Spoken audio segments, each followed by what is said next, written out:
Welcome to episode 111 of the How'd It Happen podcast, hosted by Mike Malatesta. In this episode, Mike welcomes Tah Whitty, co-founder and owner of Tah Biointegration. Hey, Tah, welcome to the show. Thanks for having me, man.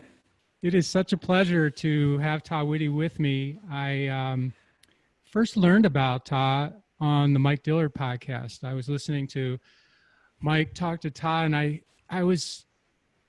was one of those times when you know you're in the presence of a special person, and I'm not trying to build you up here, but even before you started talking about what you were really there to talk about, you started talking about this, your experience as a nurse and how you could interact, and even to the point of smelling people and getting a sense of what was going on inside of them, which you then, of course, served you well as a nurse, but then also sort of became, a career for you based off of that. So anyway, that's why I reached out to Tah, because I listened to this podcast. I was like, I got to try to interact with that guy. And fortunately he agreed to interact with me, and here he is today. So Tah, I start every one of my shows with the same way, and it's just a simple question.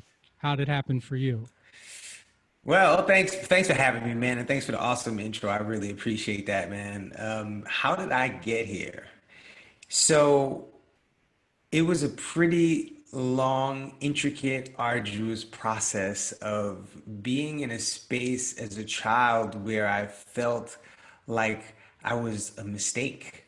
My brother was 23 months older than me. So one day I asked my mother when I was about 5 or 6, I said, how come, sometimes I'm, 1 year younger than my brother? How come sometimes I'm 2 years younger than my brother? And she said, well, you were born really close together because we didn't plan for you. You were the surprise baby. And so I took that as I was a mistake. And so my entire life, I fashioned this idea that I had to please my mother. And I had to do everything that I could to make sure that she loved me, or that she might not want me, or she might not, want to keep me around, or she might give love everywhere else. So I created this whole persona as a child. I looked for multiple names, things that would fit me, and all of this stuff. And I did a lot of lying.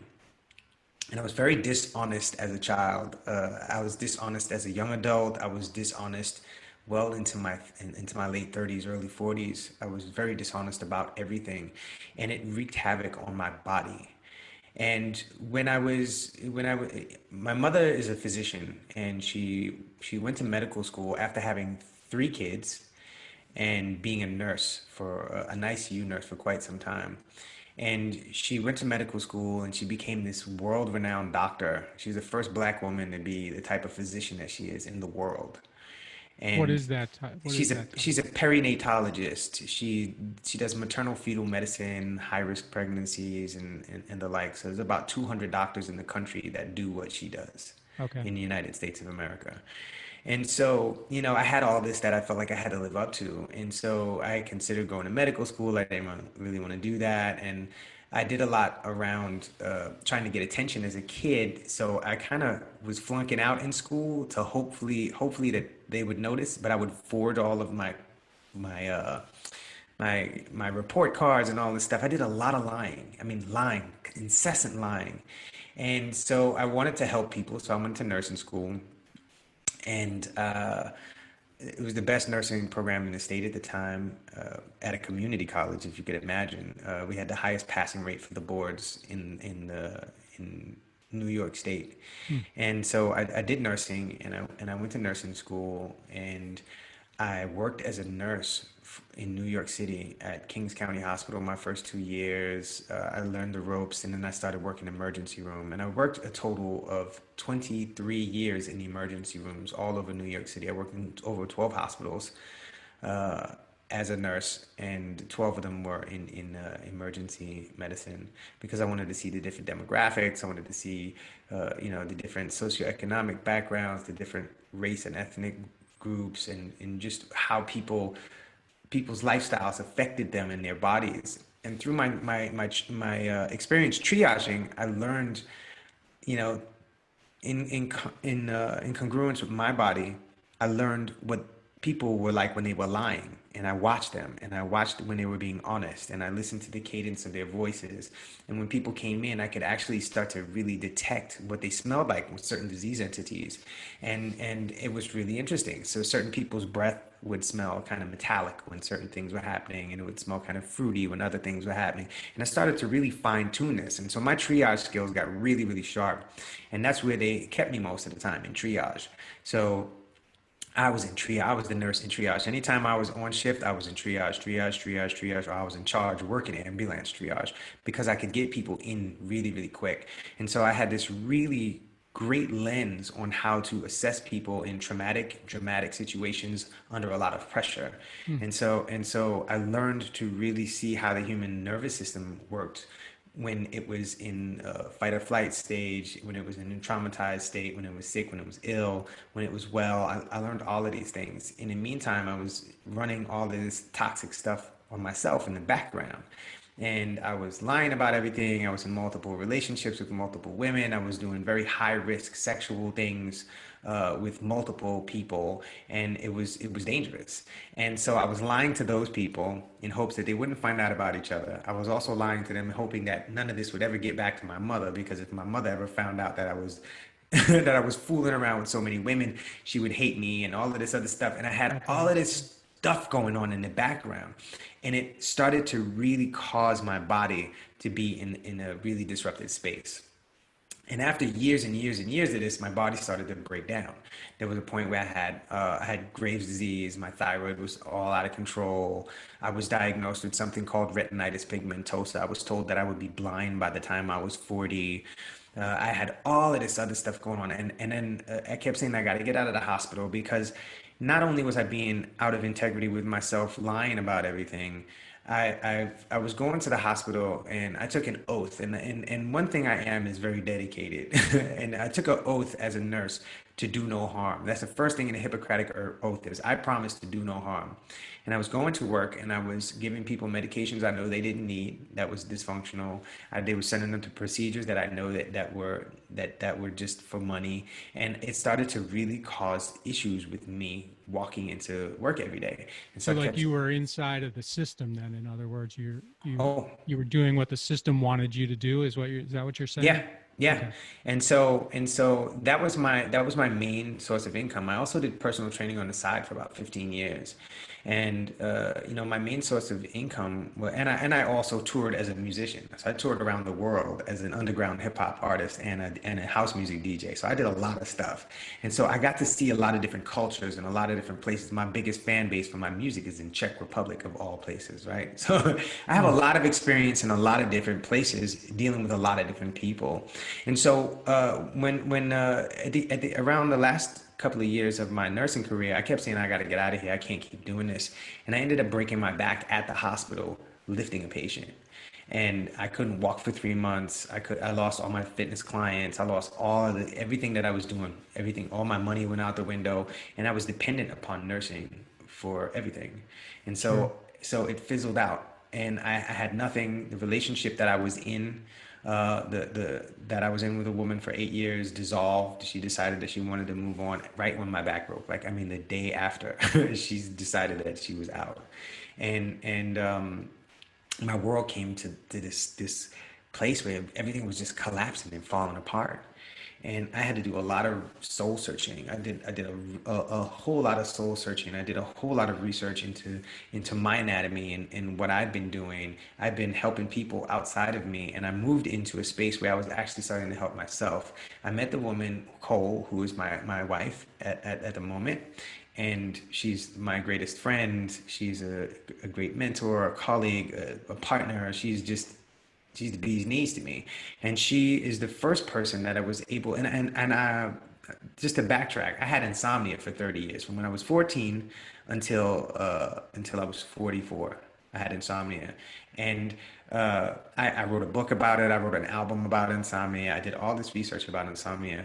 And she was the one thing that helped me to go to sleep, and I couldn't understand why. And it's because she was the first person in my life that I could actually be deeply, deeply honest with, and she didn't flinch. She didn't turn me away. There was no threat of leaving, none of this stuff. So as she allowed me to be myself without judgment, without any fear, my body started to calm down and I started to go to sleep. I slept for the first time. I slept for 6 hours for the first time in and as long as I could remember. I was sleeping 3-4 hours tops a night. So I started sleeping better and I was like, what's going on with this? And so I started to look into why my body was so relaxed around her. And it was because I was able to be honest. And so I started looking into honesty and how dishonesty causes us to posture a certain way. So if somebody tells you to sit up straight and that's not how you want to sit, you have to kind of force yourself into that posture. And then it becomes a habit. So your body will hold the posture. And so lying my whole life, my body was holding multiple postures for multiple people and it never got to relax. So you can do it, but it's not you, is what you're saying. Right. Okay. Right. You can do it, but it's not how you are in your truest authentic self. So I was lying about everything. So I was unable to relax around any person because my body was delineating what stories I had to put together to make sure all of this stuff was going on. And so my extreme lying about everything, I mean, and just not just lies, but dishonesty and how I presented myself. I would go to places and be like, yeah, I'm happy to be here. And I really couldn't stand it. And just stuff like that, man. It was really, inauthentic. And so as I started to become more authentic around Cole, my body started to relax and all of these pains and aches and stuff that I was having in my body was just vanishing. Like things were going away. My eyesight started to rectify itself. And all of these things started to come together.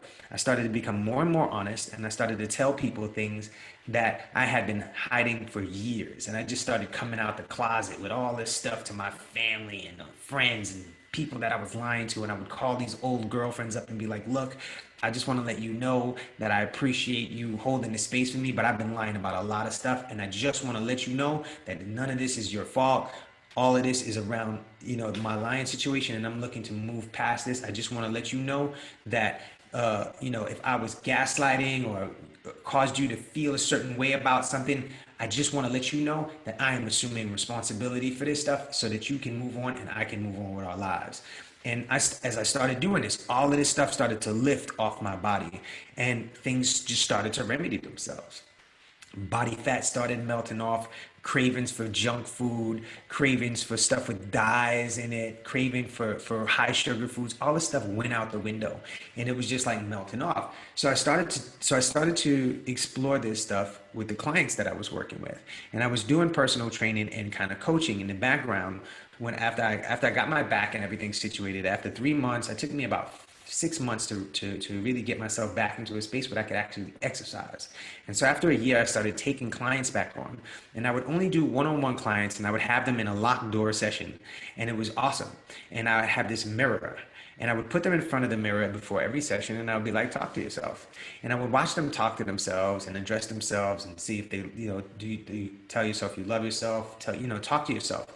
And they would talk to themselves for the first 5-10 minutes of the session. And I would find things start to show up when they couldn't be fully themselves. Their bodies would start to posture certain ways. And so I started to watch. And so during the sessions, I would have them do bicep curls or do bench presses or squats or whatever. And I would ask them questions about whatever I saw disrupting them in the mirror.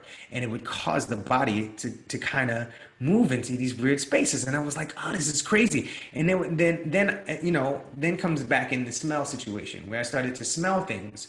You could tell a lot from a person's sweat. So as they're working out and I asked them questions, the smell of their sweat would actually change because their hormones would shift. And so I would start to see these little nuances in it, and I would write. I have notes and notebooks full of stuff on all my clients that I worked with because I was doing this research and I was like, this is intriguing. And so I started to really talk to them about this stuff and get them to release and tell them that they're safe to emote and express themselves in the sessions. And so they would start working out and they would cry or they would yell or they would do whatever. And then the imbalances would start to straighten up. And people were coming off of diabetic medications, their high blood pressure would come down, people's skin would start to clear up, and they had this safe haven that they could express themselves and start to be honest. And so I was like, man, this is crazy. all of this stuff that I had learned about the body, about nursing, about anatomy, physiology, microbiology, pathophysiology, kinesiology, all of these things started to come together. All of them started to coalesce. And so I started to really lean into asking people questions. Hey, what is this for you? How is that? And their body, based on their body's posture and how they would show up, their skin moisture, their skin temperature, the skin color, all of this stuff started to be markers for me to just lean in, and my body is responding to them. So I would lean in and ask questions, and their questions would come to the surface. And I could tell if they were not being honest or not. And so I'll be like, "Are you sure?" And a lot of times they'll be like, I wasn't being honest." And then as they got honest, their bodies would settle, and they just had this whole thing around being honest with me. And so this opened up a whole chain of things for me to start working with people on as I started to coach folks. And I started to coach folks into a space where they could be really, really honest about themselves and start to understand the societal programming that they've been programmed into. So we're all programmed. We're all brainwashed. We just, who's doing your laundry? Are you doing it, or has it been done for you? And those people are still doing your laundry from the past on autopilot. And so once people can start to recognize the brainwashing that they've had since they were children, they can start to unravel that and see what their truest, honest selves are. If a person tells you, "No, that's not how boys dress," and you want to dress a certain way, you are still moving into a societal construct or a construct of someone else that tells you how boys should dress, or how men should act, or how women should act, or how whatever. And so if you really want to do something and you're performing for society, it's dishonest. It is the foundation of inauthenticity. And so even if we have society, and society is normalized, but it's not natural. It is normalized. And when you look at the natural human state and how the natural human body is, it wants to be free. It wants to be easy. It wants to be at ease. When we are not ease, we are in dis-ease. And that's when problems start to occur. And so I started following all this stuff, man. And it started to open up and unravel all of these wonders that I've been working in. And I've been helping people to really unravel the societal constructs that have been keeping them prisoner, that have been keeping their bodies in a space of dysfunction and dis-ease, and to be able to move from a sovereign space of awareness and a decision that you can actually rock your body space and have some sovereignty over your health. And that's been the magic space for me, man. That's how I got where I am in a nutshell. So thank you for that. Do you find that the first time you start asking people those kinds of questions, they're not quite sure what their normal is because they've created a normal to them that's the byproduct of everything that they've seen as an expectation, perhaps? Or what do you? Yeah, I mean, they know what their normal is. They don't know what their natural is. Got it. Okay. And yeah. so there's a difference between natural. Like when we are born, we're born naked, right? And then they slap clothes on you and a blanket on you immediately. That is not natural. That is normalized. When we put people in pants and shirts, we consider that normalized. If a person walks out into the street naked, that's not normal. What's wrong with that person? Yeah. We start to talk about something is wrong with the human body, and this is not normal. I mean, this is not natural. The human body does not have clothes on. The human body is naked. And so we normalize clothes and we put a shame device on top of it so that people keep their clothes on because the human body is a threat to other humans. It's a threat to children. It's a threat to women. People don't want to see that. I don't want to see your genitals. I don't want to see your stomach. I don't want, so there's a shame device that's attached to it that keeps people underclothed. And so this is not a natural. It is a normal. And so most people don't even know what their natural is because they've been so normalized into societal situations. And we have the foundational societal construct in the work that I do is the identity. And that's I am who I am. I believe I am who I am. I believe you believe I am who I am. I believe he and she believe I am who I am. I believe they believe I am who I am. I believe we believe I am who I am.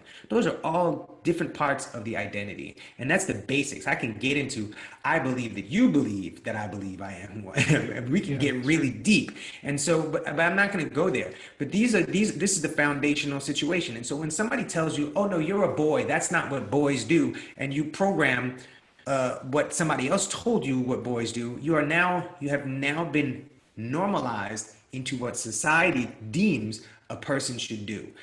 Regardless of how you feel, regardless of what you want to play with, regardless of what you want to eat, we are all being normalized all the time. We are brainwashed, you're brainwashed, I'm brainwashed, we are all brainwashed. Who's doing the laundry? And so when you can decide what you want to be performing in and then put yourself around people who can keep you safe in that, that's when your nervous system can calm down. That's when your body can actually get into a space where it's healing itself. And that's the space that I work deeply in. Okay. Well, before we get a little bit more into how that actually works, Tah, I wanted to go back to a couple things you said, particularly this mistake thing. You thought you were a mistake. Yeah. And I wondered how your relationship with your older brother was, knowing that how you looked at yourself. Like, I'm wondering how he looked at you and how you looked at him. And sure. So that was a big part of what's going on. And so there was a lot of violence in my household. My brother would beat me up a lot. And my brother would threaten to kill me. He would say, wait till mommy leaves, I'm going to kill you. And my mother would go to work and he would beat me up. And I was in terror for most of my childhood. My brother did really, really horrible things to me that reinforced that I was a mistake. I wet the bed from when I was, as long as I can remember, until I was 14. And that's when my insomnia started. I stopped going to sleep because I didn't want to wet the bed in high school. I didn't want my brother to tell people in high school that I was wetting the bed. And so I stopped going to sleep. And so it became a habit, it became a physiological habit where I was unsafe all the time. And so I wet the bed. That was my truth, and I was hiding it. So I provided myself with a posture of hiding my bedwetting, and so I didn't go to sleep. And so became a physiological habit in my body. And so that situation with my older brother went on for a long time, to a point where my brother and my mother had an argument, and my brother put his hands on my mother, and I went outside and attacked him, and we fought. And that was the last time I spoke to my brother for 5 years, and we were estranged for a long time. And I mean, we talk now. We're solid now. I still have a lot of nervous system issues when my brother's around, and I have a lot of nervous system issues when my mother's around. The things that I've been moving through, and this is, life is an ongoing process of exploration, and I'm exploring all of these things. And so, the work that I've done on myself is how I am able to help the people that I work with. Okay, and then you mentioned how your life changed and how you went from lying to being honest when you met Cole. And I was just wanted to make sure I connected the dot of when exactly that was. So was it during the recovery period from your broken back, or was it? That was no. Well, I started seeing Cole just before I broke my back. Like, okay. I wasn't seeing Cole. Cole and I were doing fitness challenges together. So Cole and I had met at Caesar's Palace in Las Vegas doing a show. That's how I met Cole in 2010. We knew each other online. We did the show at Caesar's Palace, and then we stayed connected loosely. I helped her with her book publishing, and it was just a very loose situation. And she moved to New York, and we got together, and we started to do fitness challenges together, and it was really, really awesome. And that was a sideline thing, and I would always tell her about all the stuff that was going on. And when my back got broke and my relationship collapsed, that's when Cole started to really support me. And so my back broke. And then after I started to heal up, after that relationship dissolved, Cole came over one night and stayed the night. And she came to support me, and we hung out, and we talked, and I fell asleep. And it was amazing. It was magical. It was I think it was 2013, and it was amazing. I had never experienced anything like it, and I had blamed Cole for being the talisman that made me go to sleep. And I didn't really investigate it until about a year later. And I was like, why did I go to sleep? And I was like, man, that night I recalled the conversation, and it was like, I was just being completely honest. I told her stuff that I never told a soul, man. I mean, from my childhood, a lot of the things that I had done, stuff that I had stole, I just unloaded, man. And it was like I was like in a confessional in a Catholic church. Man. I just unloaded, and she just held it. And I was like, you're not gonna run away. She's like, no. She's like, look, man, I got my stuff too. I can tell you all about me. I'm not going anywhere. I don't want anything from you. I'm not trying to take anything from you. I'm not looking to be in a relationship. I'm just here. I'm your friend. And that was the kind of love that I had never experienced before. Everything was, you need to be this way, you need to be that way, blah, blah, blah. She accepted me completely for myself. And Had you tried to be honest with someone before? Because I got the sense that maybe you had, but maybe they ran away or didn't listen or wanted something else from you besides the truth or whatever. Right. So there were two instances where I had an opportunity to be honest. It was one instance where I was very much in love with a woman, and she said to me, "Look, all I want from you is the truth, so that I know how to move and make my decisions in my life without having to try to navigate what's going on with you." And I did not know how to be honest. I was definitely afraid of being honest because I thought she'd figure things out and leave me. And so I manipulated that situation to keep her around. And then I ended up, she still loved on me. And I ended up destroying that whole situation because I did not feel worthy of somebody who still loved me, even though they wanted to, even though I could be honest. So I destroyed that whole situation. Another situation, I was granted the opportunity. Well, I wanted to be honest, and I put my honesty out there, and I got slain. Like everything that I said, that I trickled in some honesty, and everything that I was honest about, I got shamed for, I got beat up about, I got thrown under the bus, I got people told, she told people, all kinds of stuff happened. It was very hurtful stuff for me. I didn't trust myself, and then when I put my trust in somebody else, that trust was removed from me. So it caused me a huge disruption in my body. So that put me again in a place where I just didn't trust anybody, including myself. Right. Yeah. So that's a ton of stuff there. I mean, you and your brother, you and your mother, you lying incessantly to your 30 years old or so. And I was curious about that, like how did you deal with like, oh, I know I'm going to lie again. I'm going to hourly lie again.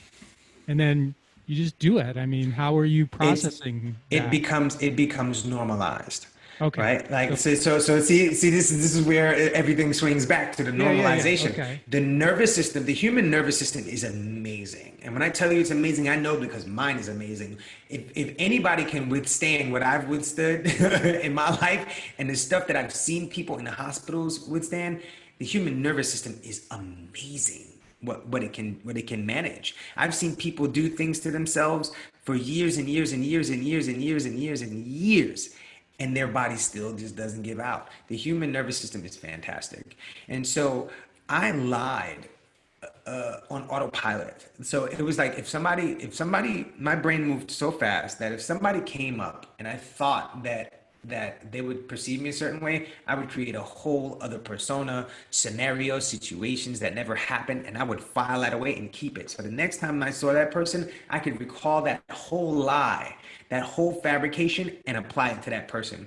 And then I could apply it to that person, and if other people that I knew came around, I could manipulate the situation so that everybody was in tandem and on the same page. Okay. There's a lot of work, bro, a lot. And it's a lot of work for a lot of different people. And I was dealing, like I said, man, I was doing nursing, I was doing fitness, I was doing music, right? So I was doing music. The first 10 years of me doing music, a lot of my music was a bunch of lies. Like it was all inauthentic stuff that did not represent who I was. So my music was a lie, the lyrics were a lie, the stage show was a lie, everything was a lie. The way I was with the fan base was a lie. The only thing that I didn't lie about was my patients at the hospital. I was very, very, very, very astringent with not lying about that situation because these are people's lives and I don't play with people's lives. That's not something I do, but I mess with the truth, right? That's what I did. And so, being able to just right now, it feels awesome to be able to say I was lying, right? Because I was afraid to be seen as a liar. Like right now, I don't care what anybody thinks about me, man. I care, but I don't give a shit, I really want people to know that lying is not just dysfunctional for the people outside of you, it is dysfunctional for your physical organism. And so that lying on autopilot became this automatic. I didn't even think about it anymore. Everything was just a lie. Whenever I saw my mother, lie. Whenever I saw my brother, lie. Whenever I saw the girlfriends I was involved with, lie. Everything was lying. Where were you? I was here. I can tell you without batting an eyelash that I was somewhere else. It was frightening, man. When I look back at all the lying that I have done and all of the tension that got released from my body when I had those conversations with Cole, man, I would never go back to that stuff again. Never. Just Yeah, not. well, in fact, not only not go back, but then you and Cole started working with executives and other high performers to start addressing this sort of normal, not natural thing that you talked about. I'd like to hear more about that, but it strikes me as odd because you run into high performers or executives or most people in life, and they will swear to you that they only tell the truth. Right. There's no lying about me. Who I am is who I am. But yet your experience is a little bit different with that, right? That's not always the case. Maybe it's never the case completely. Right. So presentation is so I want to really be distinct. What I did was a lot of lying. Yeah. And I was dishonest. Okay? And I was inauthentic. So there are three different parts of honesty as far as that's concerned. Lying is like me holding this is a pencil. No, that's not ink. That's a pencil. That's not a pen. Nope, that's a lie, right? Okay. That's a flat out lie. If I say something that's dishonest, or if I present myself in a dishonest way, like I said before, like if I walk into a room and people are like, "How are you?" and I'm like, "I'm great," and I really don't feel great. Sure. I'm not being honest. And there's a lie and there's dishonesty. Or if I'm sitting there smiling and doing all of this stuff, and I feel like it's a dishonest presentation. So there's a posturing, and we teach people etiquette, right? We teach people proper table manners. We teach them all these things that are postures. Even if you don't feel like being at the table like this, it's the proper thing to do. Right? Instead, you want to be kind of just chill. It's dishonesty. And so people run their businesses and they create their businesses in a space that is inauthentic. And there are a lot of people that do that. And it starts to put a lot of pressure on the body.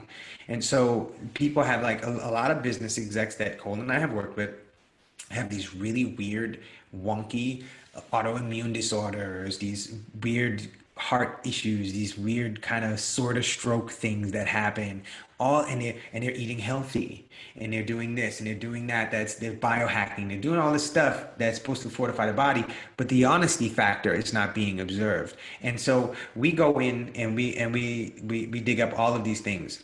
How do you really feel about yourself? How do you feel about your body? Do you like the way you look? Do you like the clothes you wear? Do you like the house you live in? Do you like the street you live on? Do you like the neighborhood? Do you like the country that you live in? Do you agree with the policies of your country, right? What is your relationship to your career, right? As a person, what is your relationship what do you do as a person without using your name, right? Who are you without your name?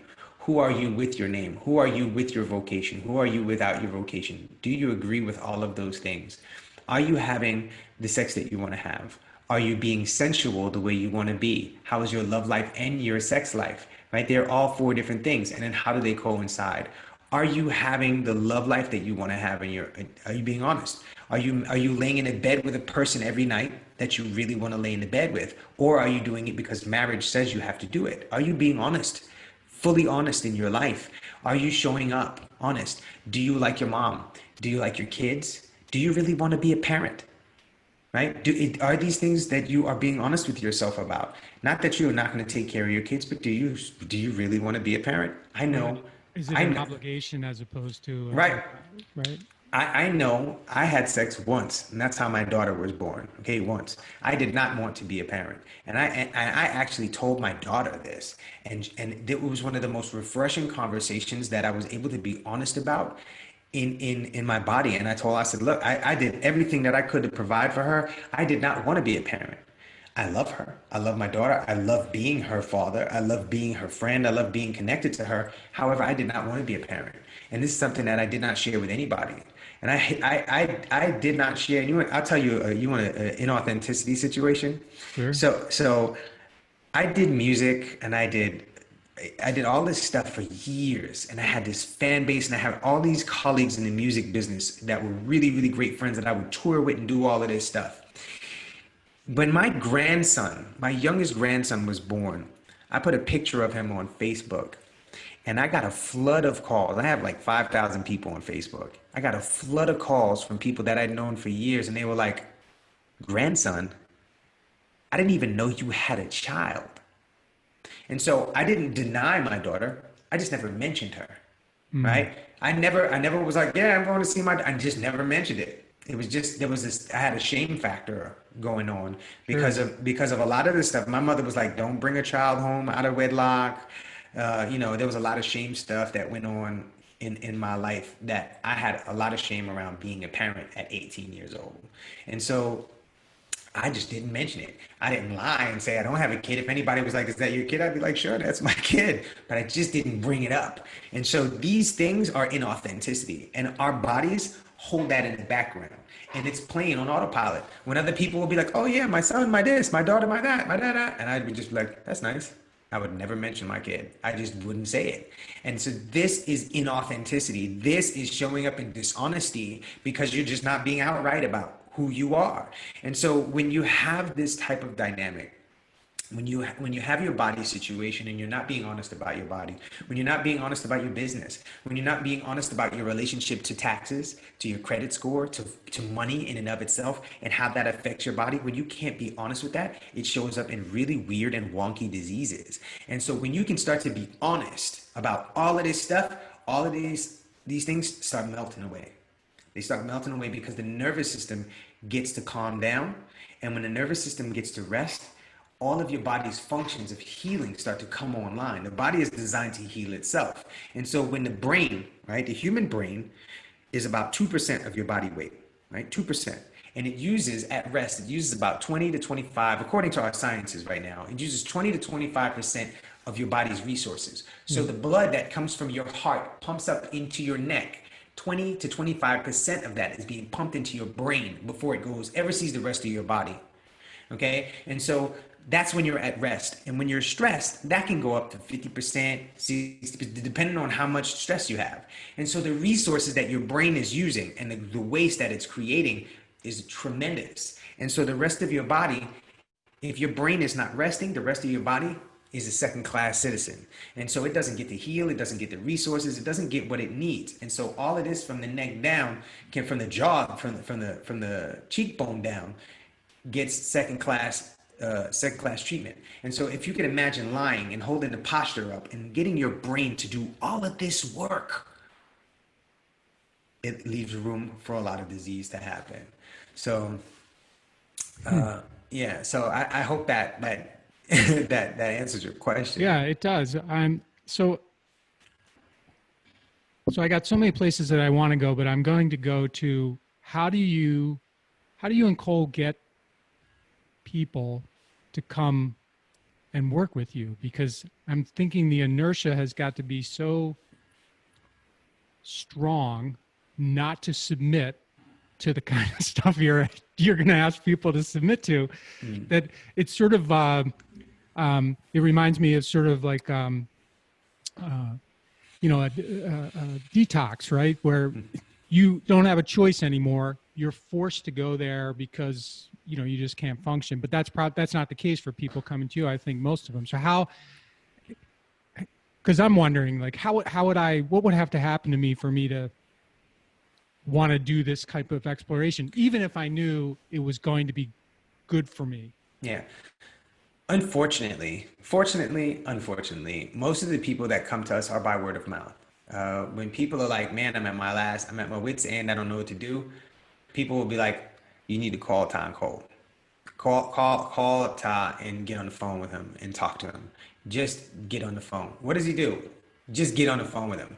A lot of my clients are physicians, are nurses, are business execs, people who are entrepreneurs, online influencers, people who really interact with a lot of people and they're doing a lot of systems work. So they've got a lot of brain stuff going on. So they usually end up in the hospital with some weird wonky disease or some abnormal lab results, and they're doing all the protocols and nothing is changing. And so somebody ends up saying, man, I did some work with them, call them up. And we get on the phone and we talk about it. And, I don't rush anybody off the phone. We sit and we talk because, your emotions can't be rushed. They can't be there. It's not a convenience factor. We get on the phone and we talk about it. And if it feels like a fit and it feels like it works for both directions, then we work together. Working with me is a very involved process. It's me getting to know you, you getting to know yourself, and you getting to know me, and there's a relationship that is established so that you can start to feel actually safe being who you are in authenticity, and translating that into your business, translating that into your team. Being able to be honest with your team is very important. Transparency with your team as a corporate person, as an entrepreneur, as a physician, being able to be honest with your team is really important so that they feel at ease, so that they're bringing everything to the table that they possibly can to serve the clients that you're serving. The people that I work with are very heart-centered, and they're really looking to expand their business into a different paradigm that's not just about money and having a mansion. It's about really serving humanity and people. And so these are people who are like, man, look, I've made the money, and now my health is now taking the money that I made. I need to figure something out here. And it's being honest, and it's, creating a team around this. We don't just tell you what to do. I ask a lot of questions, and then we help you to build a team around your life, and we call it a life team. That can be your practitioners, that can be your friends, that can be your family, but they have to know exactly what you need support in, so that they can support you. And so we build these teams. People have teams for their businesses, but they don't have teams for their bodies and their lives, and they don't bring their business teams on board with their lives. So their business life is now being created into something completely separate. And with all the work that we do, we are very much about an integration of the human organism into a lifestyle, an integration of the human organism into a business, the integration of a human organism into society. And this means inclusivity. And so, part of what I'm working on right now with the whole racism thing is showing people how to become inclusive, not just recognizing the diversity and the differences of your race, your gender, or whatever, or your business structures, or what part of the business you're working in, but how all of these things have to be included, and know all of the inner workings of all these parts so that they can work in a cohesive fashion.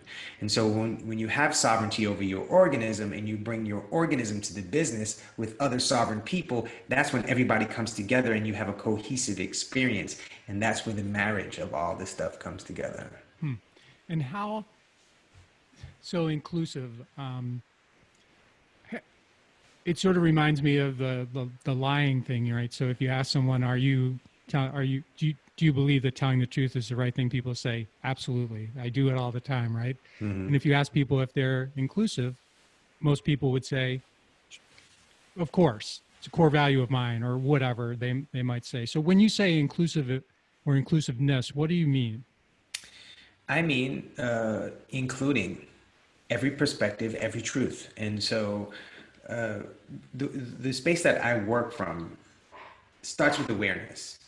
It starts with a big place of awareness of the self, awareness of your surroundings, and just being able to be aware of what's happening. And then once you're aware, you can consider, well, how did I get here? Why am I here? Why am I performing the way I'm performing? Why are these people performing the way? It's just consideration.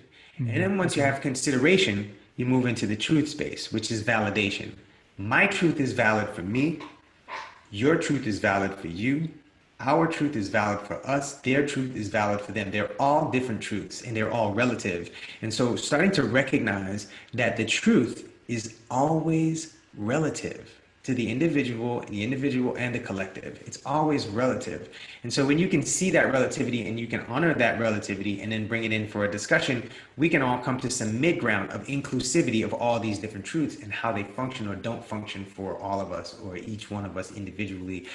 We can have a dialogue about it. And that's where the inclusivity comes from. It comes from the validating other people's truths. All truth is relative. And the only absolute truth is that all truth is relative. And so when you can see the relativity of all this stuff and bring it together in that cohesion, you can start to observe what you've validated. Oh man, that's true for them. Now I understand why it's true for them. Now I may not agree with it, but I understand why it's true for them. I do understand why it's true for them. And so since it's true for them, how can I support them in that without it being detrimental to me? And how can I support myself in that without destroying their truth or telling them that their truth is wrong, which operates a shame device? If I tell somebody that something is wrong, broken, or bad about them, it operates shame. And shame causes a person to either defend themselves or hide. That's the fight or flight situation. And so when somebody is defending themselves, right, they're fighting against you or they're hiding. Their hiding can also be posturing. And that hiding, again, provides that dis-ease that I've been talking about this entire time. And so when you validate somebody else's truth, you get into that space. And then once you in that space of validation and observation, you can invite people in to have a collaboration and a collaborative, connected experience of sharing truths and seeing what works for the greater good and seeing what works for each individual as well. Yeah, as you were going through that, I remember when I was listening to you on Mike's podcast, well, first of all, you made the case that systemic racism is inside of all of us, and it has a bearing on us from a health standpoint, which is where you sort of come at everything. Right. But you also made, and you sort of alluded to it there, you made a connection or a distinction, I guess, between racism, and racist. And I thought it was very, you sort of, like I said, you sort of alluded to it there where you were talking about, pushing people away or making them defend themselves as opposed to bringing them into the discussion and the inclusion. Yeah. Oh, yeah. I thought you were continuing. Oh, sorry. So yeah, no, it's cool. So I am very interested in bringing people into the conversation. And for the people who are listening or watching, I identify as being a Black person. I am light skinned. There have been no white or Caucasian people in my family for the last 2 or 3 generations, at least. I have never known anybody. There's a bunch of light skinned Black folks like myself. And so I'm in a very unique situation to be able to address this because I've been oppressed by lighter skinned people. And I've been oppressed by darker skinned people because I'm somewhere in this kind of nebulous place. Okay. And so when you look at racism from a place of calling people, so racism is a system-wide situation, just like Americanism is a system-wide situation, just like fascism, just like any ism, right? Catholicism, all of these are systems. They're not an actual person or a being that directs things. They're systems, and they kind of mutate with the people. And so racism has been around long before the African slave trade. It goes back to tribalism, where people saw diversity and they used racism to oppress other people. So racism is always used by a section of people to benefit, and they use that benefit while oppressing another section of people or multiple differences were bad, in other words. Right. Okay. Well, not just differences are bad, but those people are bad because they're different. And so they can't have what we have. And so it's built into a system so that it runs on autopilot. And so, like I was saying before, the human body learns things and it runs on autopilot in inauthenticity runs on autopilot, and so does racism. And racism can run on autopilot through all of us. And we are all in a system of racism. So there are racism dynamics that we all perform in. And that can be from the position of the oppressor or the oppressed.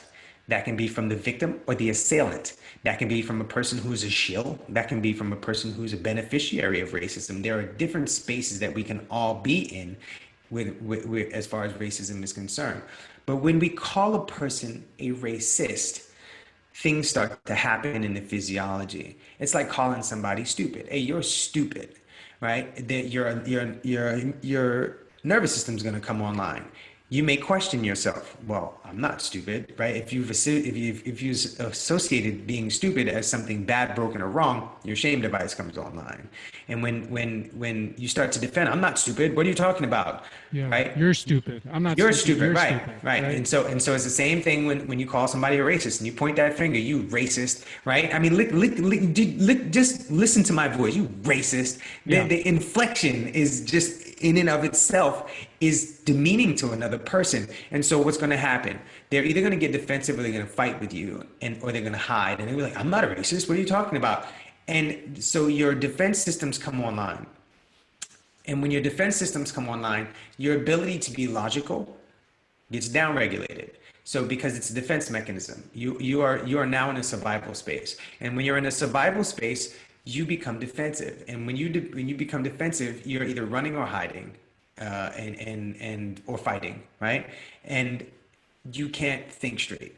And so to have an argument with a person who can't think straight is like trying to have an argument with somebody who's hungry. It's not going to happen. You're not going to get a ton of logic out of somebody who's really thirsty, or somebody who's sick, or somebody who's unsafe. You're just not going to get it. So being able to get people into a space where they can be honest in a safe space is really important. So a person, no matter how extreme their thoughts around racism are, their conversation is welcome with me. Okay, I don't care. Other people will have. I've had this conversation with a lot of people, and people will tell me I'm not tolerating that kind of speech. And this is where one of the main core issues is that we are intolerant of somebody.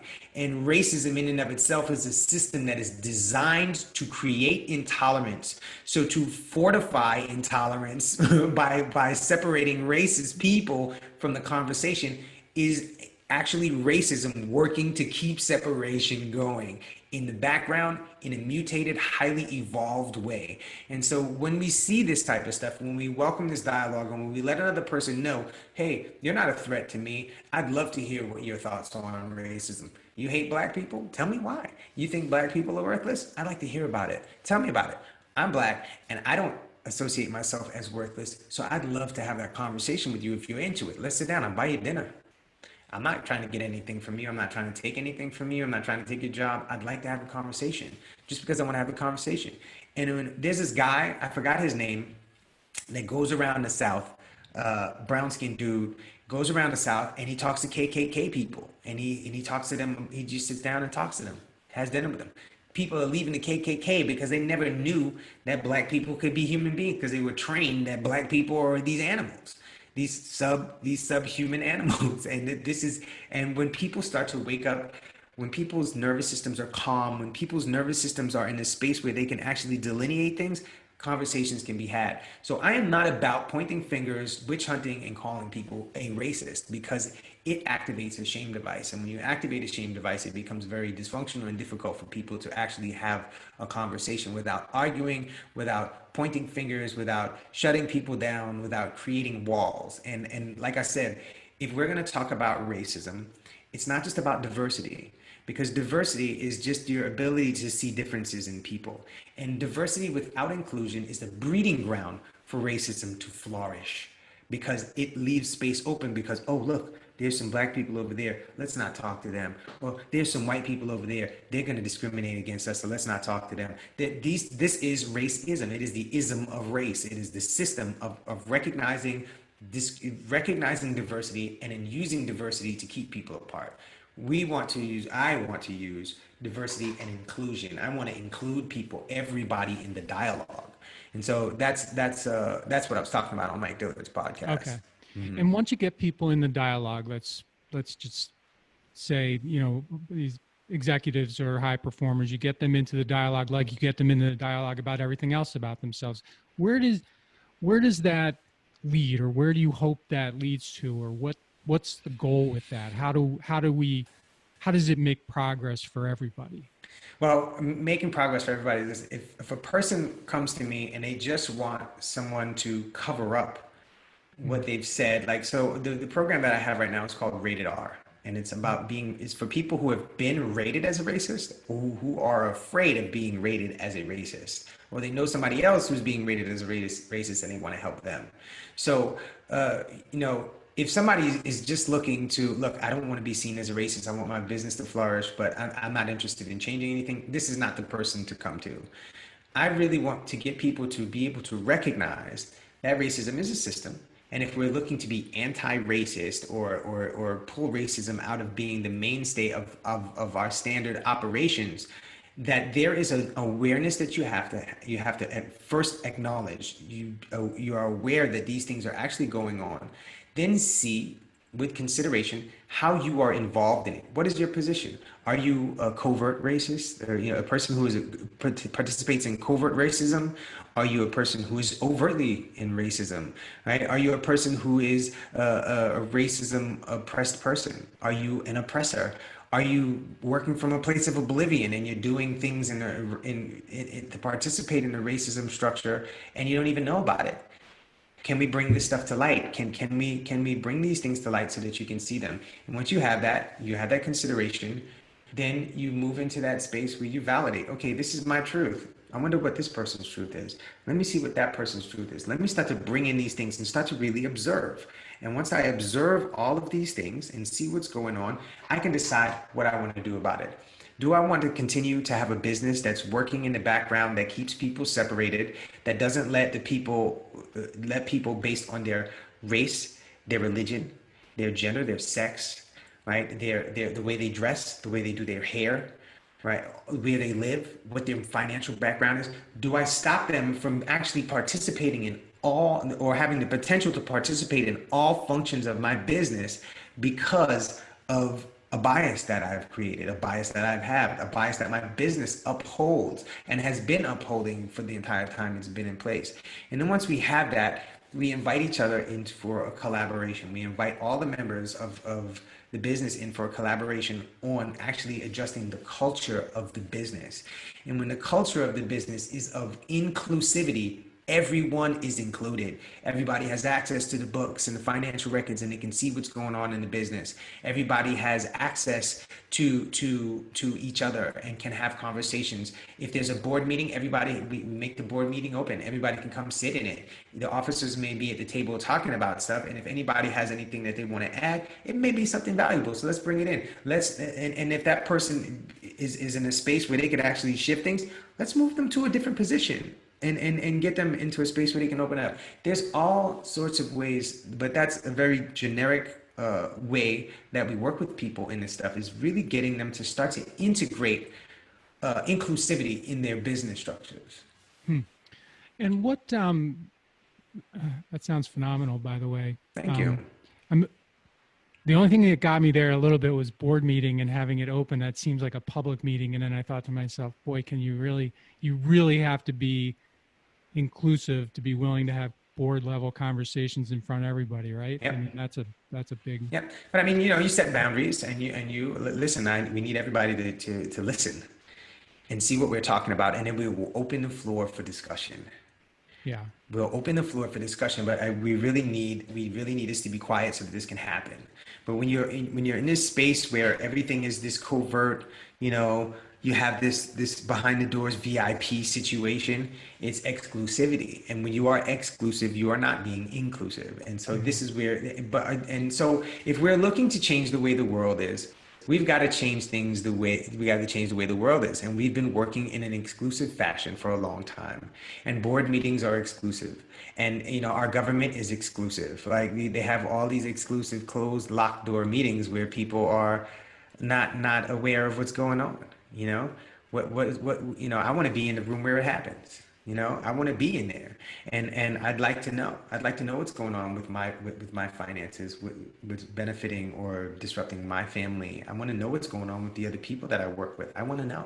Sure. And so having that inclusivity, I think building that in, is really, really important. And it's been awesome for the people that we've been working with. It's been awesome for people to actually get into a space to start to learn how to grow thick skin in regards to racism and being called a racist and having people point fingers and stuff.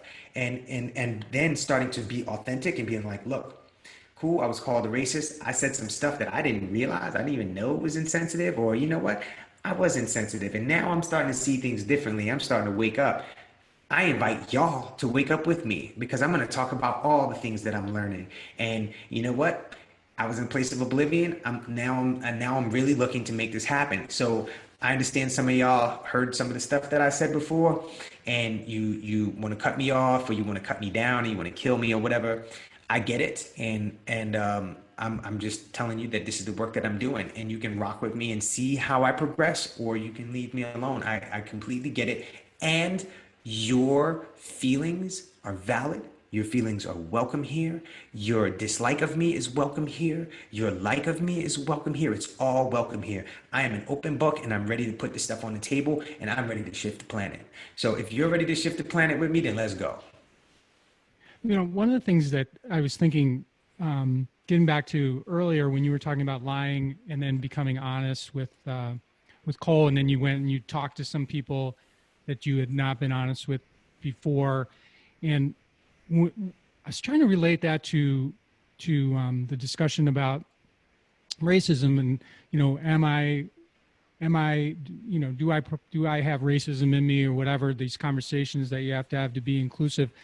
Is it, and it made me think, is apologizing for what you think you were, or what is that like a necessary part of moving forward, Tah? Is it because you see so many people now, like, do I need to, what do I do?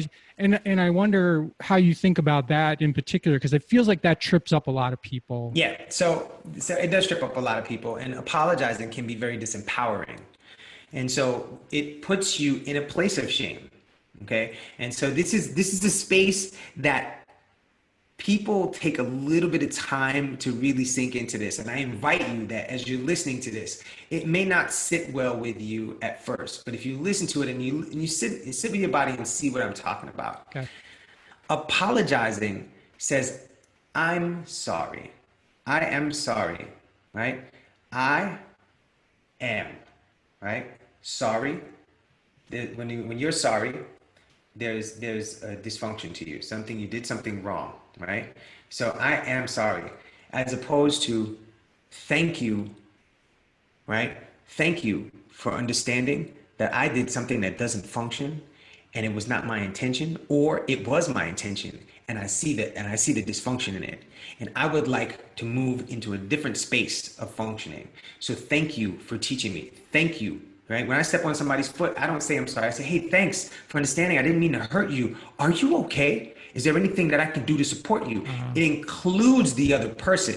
When you apologize, it is a very solo situation. I'm sorry. I said I'm sorry.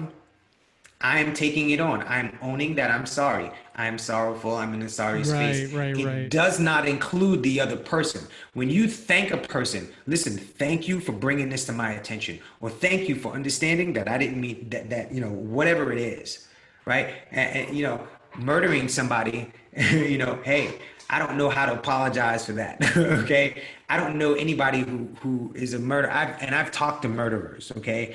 As a nurse, I have talked to murderers, and I have talked because they wouldn't, the other nurses wouldn't deal with it. I worked at a hospital in downtown Manhattan where I dealt with a lot of federal prisoners. I worked at Kings County where I dealt with a lot of we had a prison ward in the hospital, and I dealt with a lot of these folks, and I would ask them questions. I'd be like, man, what are you in for? Wow, what'd you murder that person? What'd you kill that person for? And when they would tell me, and they'd be like, no, nobody's ever asked me that. And I'll ask, do you feel bad about it? Well, some of them would tell me no. Did you apologize? I was forced to apologize. And if a person is forced to apologize, is it authentic? Yeah, right. When you thank a person for, and to take it off the murder situation, when you thank a person for their attention, when you thank a person for the harm that you've caused, hey, thank you for withstanding this. I'm gonna do what I can to remedy this. I'm gonna, can we work together so that I can do my best to remedy as much as I possibly can? Because I see where I was dysfunctional. So thank you for understanding that I want to be here with you. I'm sorry. If that's what you want to hear, if that's what you need to hear, you may get sorries, and it's 9 out of 10 times, it's going to be authentic. When I see all these politicians and stuff apologizing and stuff on the news, most of these people are not sorry. They're afraid that their businesses are going to tank. They're afraid that their careers are going to be out the window. And so they say, I'm Yeah. sorry, because that's what the public is asking for it. When a It's person, normal, not natural. it's not natural. So when you move into a space, when there's an empowered connection to when you thank somebody, hey, thank you. I would like to connect on this, if that's a possibility. And it's always an invitation. You can't force somebody into working with you on you helping them remedy your situation for both people. And this is again is including people in this situation. Most people who have had wrongdoings done to them, they don't want to hear it from the other person. They don't want to hear it. It's kind of like the whole racism situation where there are a lot of white folks who are trying to jump on the bandwagon and help black folks, and black folks don't want help. And it's like, Right. dude, we've been slaves and oppressed for all this time. I don't want your help. I don't want to. I don't even want to hear about it. Go deal with the other white people who are still oppressing people. And that's what, and that's where the dialogue goes. So, apologizing, it can be a very dicey situation when you use the words "I am sorry." I have an apology I would like to administer, and that apology includes a thank you. Thank you for even listening to me say what I'm about to say, and that includes the other person. And when you include the other person or the other people, they will listen 10 times more than they would if you just said, "I'm sorry for doing this." I really appreciate that perspective because I don't think I've ever heard anyone talk about it that way. So I'm glad I asked because it's an important, Yeah. it's an important question, and that Thank was you, a man. really great way to answer it. Thank you, man. It's been revolutionary, changing my dialogue. The word is a very, very important thing. The words that you use with other Yeah. people, They mean something. they mean a lot. Yeah. And we attached meaning to sound, right? Everything that's coming out of my mouth is a sound. And in order for you to understand it, you have had to attach meaning to the words, to the articulation of each sound. And when we attach, and everything is out of habit. The way I speak is out of habit. My words are out of habit, and you being able to understand it is habit. And so when we attach certain phrases to certain things, they become locked into certain things. So if I'm sorry has been something where you live in a house with somebody who's been abusing you and beating you all your life, and they tell you I'm sorry afterwards, when somebody else tells you I'm sorry, it means nothing. Yeah. And when somebody throws gratitude at you, hey, thank you. Like, thank you for withstanding this, or thank you. It includes the other person. And so when we start to recognize that gratitude, the practice of gratitude, from a space of authenticity, is a part of honesty. And when you can be grateful for all that you are, when you can be grateful for all the things that you've endured, regardless of liking them or not, that is a very special place. And when you can be with another person and have gratitude for them accepting your maladies or your dysfunctions and that type of stuff, there's a volley that can happen that can provide a tremendous amount of healing in both directions. And those people that I called up, I thank them. Hey, listen, thank you for taking this call. Thank you for enduring the severance of that relationship, and for all the questions that you may have. And I'm open to listening to everything that you have to say. If you want to say something, if that's nothing, if you want to hang up on me, cool. I just want to thank you for even taking the time to listen to what I'm about to tell you.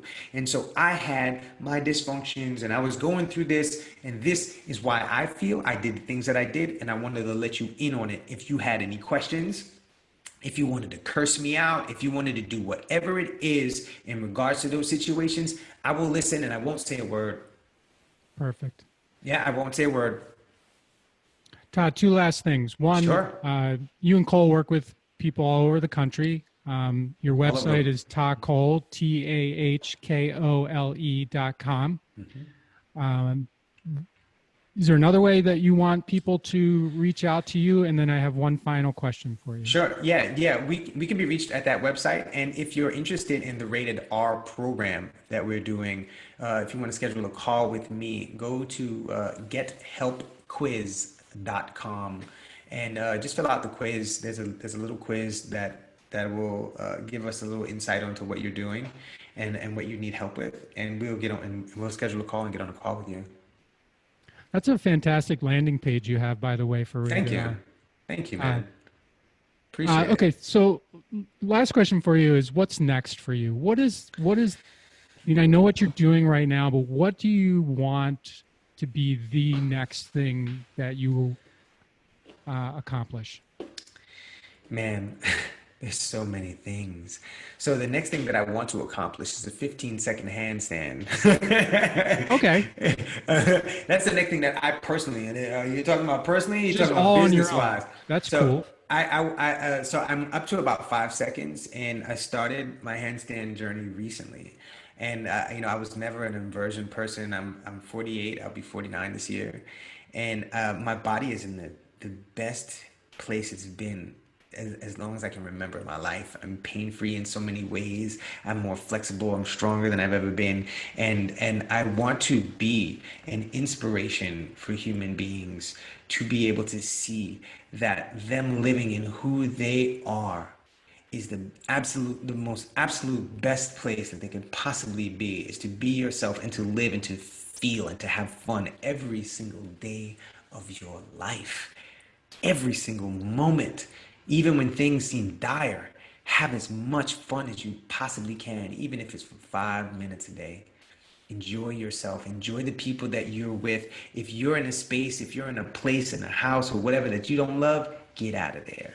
And so what I'm really looking to do moving forward is to start having gatherings of people so we can talk about and discuss this by and at large and see how this affects the physiology and how people can reprogram themselves and show other people how to reprogram themselves. And we can bring this world into a place of connected, sovereign individuals where there's not a system overarching us. There are people that create systems to help the integration of all the sovereign beings on the planet Earth. Okay. That's a little bit bigger than what I look to accomplish next. But well, I mean, I will be on the, if you're willing, I will be on your 15-second handstand team. Okay. And I will even try to do that myself. So I've never done a handstand in my life, but that sounds really interesting. Okay. I think I could do it. Yeah. Yeah. So I mean that Rated R place is where I am right now, and I'm moving into this place of really starting to get people to start to understand and connect. That intimacy is the place that inclusivity dwells. You cannot be intimate with people or yourself if you are not inclusive. So being Rated R is just another way to show people how to reprogram themselves, become intimate with the self so that you can become intimate with other human beings. Tah Whitty, thank you so much for being on the show today. Thank you. It's been a blast getting to know you. I hope we can continue this, whether it's handstands or whether it's Rated R or whatever it is, or whether it's just getting me to be 100% natural instead of 100% normal. They're all things that I'm interested and excited about. So thank you so much for being here today. Thank you so much for having me, brother. I appreciate you. Thanks for listening to this episode of the How Did Happen podcast, where we believe that success doesn't happen unless you make it happen. You can subscribe to the podcast on Apple Podcasts, Google Podcasts, Stitcher, or wherever you like to listen. And while you're there, please rate it and leave a comment as well. I'd love to hear your thoughts about the show, ideas for future guests, or whatever you'd like to share. And of course, you can always find me at MikeMalatesta.com. See you next time. Thanks again for listening to the How Did Happen podcast.